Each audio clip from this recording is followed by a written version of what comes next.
And again, you have opening statements of 2 minutes, closing statements of 3, 90 seconds for your answers to questions. And again, in the closing statement, if your opponent mentions your name, refers to you, you will get 30 extra seconds on your 3 minutes for your closing statement. Okay? Got it? Okay, good. Okay. So gentlemen, we're going to start with your introductory opening statements. And Sheriff Lewis, you are first. Good evening. Thank y'all for enduring this. I know you've heard a lot of information. I am proud to say I have been your sheriff for 4 years and 3 months during some of the most trying times, certainly in our lifetimes. You tell me the Lord doesn't have a sense of humor, I will tell you my story. March 16th was my first day in office. Everybody knows that's when COVID hit. The literal shutdown came. Everything started to fall apart. And that's how I began my term as your Greenville County Sheriff. So we've certainly been through a lot. I'm proud to say I came through the door tonight and have multiple people tell me, shake my hand and say, Sheriff, you're doing a great job. We appreciate what you're doing. Well, let me clarify something. It is not me. It is the men and women who work at the Greenville County Sheriff's Office. They serve this community every day. They put it all on the line every day, and they give you their best. My sole responsibility as the Sheriff of Greenville County was simply to change the culture at the Sheriff's Office, surround myself with people that were like-minded to get that accomplished. And I'm very proud to say here 4 years later, it doesn't seem like it's been that long, but a lot has happened. And we absolutely have the best law enforcement personnel anybody can have. I put them up against anybody in the Southeast that serve this community. And you folks are a part of that because you are the people that complained when I took office and said there's not enough people down here. We're not getting enough done down here. You have more deputies down here now than we've ever had before. More drug charges made, significant drug charges. Seizures have been made. Homes have been shut down that were rented by drug dealers. Traffic issues that have been addressed simply because the men and women at the Sheriff's Office were allowed to do their job. And I'm very proud that y'all gave me an opportunity to be your sheriff, and I certainly hope you'll give me an opportunity for 4 more years. Thank you. Thank you. Mr. Portman, you have 2 minutes. Good evening. My name is Mike Fortner, and I'm running for sheriff of Greenville County. I worked my entire career at the Greenville County Sheriff's Office. I retired in August of 2022. I started my time at the Sheriff's Office off as a reserve deputy in 1992. I did that for about a year, and then I got hired full-time in 93. Did a stint in uniform patrol a little over 5 years. Then I moved to investigations, where I did white-collar investigations, family violence, robbery, and homicide investigations. And then eventually I was asked to move over to internal affairs. Did that for a couple of years, and then I moved over to the accreditation unit of the Sheriff's Office, which maintains the accreditation for the Sheriff's Office through an organization called the Commission on the Accreditation of Law Enforcement Agencies and through the South Carolina Law Enforcement Accreditation. So that was my job there. Why am I running for sheriff? It's a good question. It's a good question for each and every political candidate. Why are you running? My wife and I had this same conversation in our living room. And after we spoke for a little bit, she's like, just give me one word reason why you're running for sheriff. I said, for others. I'm running for the citizens of Greenville County, and I'm running for the men and women that work at the Sheriff's Office. So thank you very much. Okay. Well, the question one is for Mr. Fortner, and the question is, why are you running for sheriff, and why could you do this job better than the current sheriff?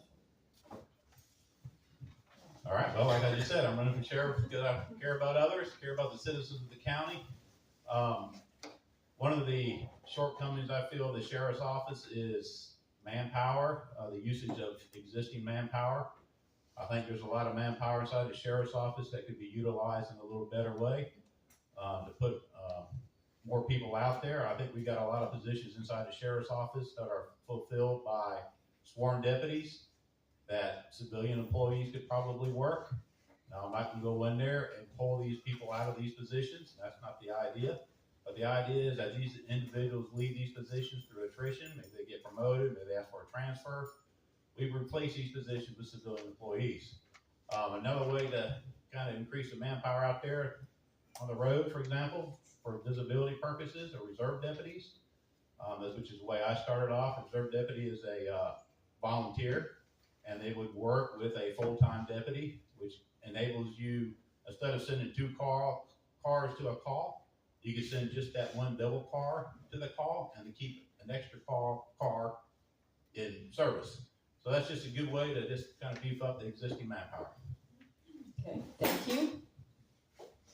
Sheriff Lewis, 4 years ago when you came into office, the events affecting the Sheriff's Department were the COVID pandemic and the George Floyd riots. 4 years later, we are still facing many hot-button issues which affect law enforcement, such as illegal immigration, fentanyl, and inflation. Pick one of these or another challenge for law enforcement and tell us how the department is handling it. So immigration obviously is a huge concern, or should be, for everybody in this community because it affects us and because we have a wide open, free-flowing border because of the Biden administration. You see now, I was on the way over here listening to a radio station, President Biden decides he's going to do something about the border. Why? Why is he even talking about the border? Because he's getting his tail kicked in by President Trump. That's why. But we have a severe border issue, fentanyl issues, human trafficking, all those come and migrate to Greenville, South Carolina because of the border. Our drugs come through the border. We don't have people cooking meth here anymore like we used to, especially down here for you folks that lived on the south end of Greenville. You would call in and say, this house is cooking meth, that house is cooking meth. That's not happening. They don't have to do that. It comes straight across the border and it is distributed here. So things have changed. The drug issue is a huge issue, obviously. We talked about protests and COVID. Tomorrow, Ms. Trantham, I don't mean to put you on the spot. I'm going to give you a minute for your wheels to turn. But tomorrow, y'all go back into session, and we think the medical czar bill will come up. They're saying they're going to vote on a judge tomorrow. Ms. Letitia Burden, certainly hope she gets it. I hope all that works out. She's a great conservative person for the South Carolina Supreme Court. Don't think for a second they're not going to try to slip in this health care czar bill under the radar to get this passed. And it says specifically in there, all sheriffs and chiefs must comply with any order given by this person who has no regulations, there's not even requirements for the governor to fill this spot, which is a huge issue, and we're not going to let that happen. So a lot of folks will be in Columbia tomorrow to protest that. I promise I'm wrapping this up the scale. But people have to get behind that. That's part of being the sheriff is a political position, for sure, and it has a lot of sway in every county, but it's important to take that all the way to Columbia. So we have a lot of issues ahead of us in the next 4 years. Yes, we do. Thank you. Sheriff Lewis, we're going back to you. This is for question 2. What accomplishments and changes have been made since winning election twice in 1 year in 2020? What makes you proud of the job you have done? I'm proud to be your sheriff. I certainly don't feel like I have accomplished a lot, to be honest. Our folks have. The men and women of the Greenville County Sheriff's Office, the people who have come long before me have paved the way for where we are today. The men and women who work, Captain Dallas Gladson, who's sitting back there in the back in a red shirt, I'm going to embarrass him, big, tall, muscular guy back there, came up with Operation Safe Outcomes, which has changed the way we do things when you talk about missing people, those that suffer from Alzheimer's, dementia, frequent runaways, whatever the case may be, if you register your loved one in that. The wellness program, Major Ty Miller sitting back there with her husband, Brian, literally came up with and fought for years for the wellness program, which has transformed our personnel in law enforcement. You just heard the coroner mention, the coroner's office candidates mentioned they want to start a wellness program. That's crucial for today, for our young people to keep and maintain people working in this environment today. That's what I'm proud of, is enabling those folks to give their best every day and give them a voice out here and allow them to bring those ideas forward. They make change happen. I just happen to be the guy with the title, and I'm just blessed to be there. But it really is them that do the work. I can't take credit for that. And we've been successful because of every man and woman that rides around in a uniform, in a car, that works with the sheriff's office. Thank you. Mr. Fortner, what changes would you make if you won the election? I'd start by evaluating the positions I was just talking about with the civilian employees that are right now filled with the sworn deputies.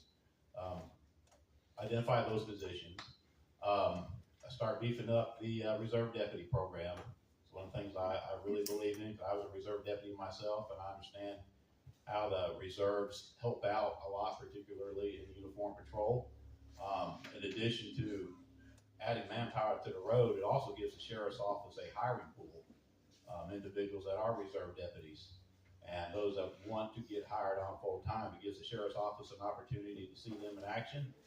And they get to see the sheriff's office firsthand, so they know pretty much what they're getting into should they get hired on. Another thing I like to do is open up a Citizens Academy, maybe a 6 to 8 week long class, open the doors of the sheriff's office up to the community for transparency purposes. People could come inside, go through the classes, see the sheriff's office and how it works, and once they get done, they could potentially volunteer for positions if they so desired, and it would be another way to just kind of supplement the existing manpower. I'll stay with you, Mr. Fortner. This is for question 3. Greenville County Republican Women's Club recently hosted a county council candidate forum. Many questions dealt with the county council budget and the budget shortfalls, which led to a controversial tax increase last year. Mr. Fortner, you have mentioned in forums and on your website that you would like to add new programs to the sheriff's office, such as implementing a Citizens Academy, growing the Reserve Citizens Program, a paddy wagon system, and having 1,000 deputies at the law enforcement center. Sir, how do we pay for these programs? All right, the 1,000 deputies, that is how many deputies the sheriff's office should have. I know there's no way I could go in as a brand new sheriff and go to county council and say, we need 500 more deputies. I know that's not going to happen. That's the whole idea of using the existing manpower more efficiently, and the reserves to help beef up that. The Citizens Academy, I don't see that being a really high cost. Bringing civilians in, sit down, go through some classes, 1-2 nights a week for 6 weeks. I don't see that being a major expense. What was the other thing? The paddy wagon system. Paddy wagon system. Yeah, I mean, the sheriff's office has already got vans that are used for transporting detention people back and forth to court and whatnot. I don't see that being a big major expense either. A paddy wagon system would really help with uniform patrol when they make an arrest. When they make an arrest, they're going to be off the road probably for at least a good 2 hours minimum, depending on how busy the jail is at the time. A paddy wagon system would show up on scene, pick up the arrestee, transport the arrestee down to the detention center. Paperwork and everything to be processed by the people driving the paddy wagon. In the meantime, that deputy that made the arrest, they get to go back into the service instead of being pulled off the road for a couple hours. Thank you. Sheriff Lewis. After being in office for almost 4 years, do you still have concerns regarding budget shortfalls in the county, which would affect the sheriff's department? If so, what are those concerns? Absolutely, we do. Money's always an issue. You, the taxpayer, and me just absorbed a $7 million increase in your taxes. If you watched the news last night, Greenville County School District just passed a $1.5 million increase, and that came really without anybody knowing. So our taxes continually go up. We get a very small portion of that money, to be quite honest. I know they called it public safety, and everybody's mad at your council person for supporting it, and they're all sideways over it. We did not get that money, certainly not as of yet. We're working on the budget now for next year. We will get a 3% increase across the board for all employees at the county. That's normally what we get. So nobody really knows where that money has gone. We have yet to find it, to be honest, and it started coming in January from banks and taxes and all that kind of stuff. But we do have needs. We need a new facility. The conversation will start soon to move the law enforcement center and create a law enforcement complex with EMS in the coroner's office, all your public safety. Everything will move right now except the jail. So those conversations will go on. When you talk about manpower, obviously our budget is eat up with about 90% of it's already allocated to salaries, uniforms, cars, maintenance.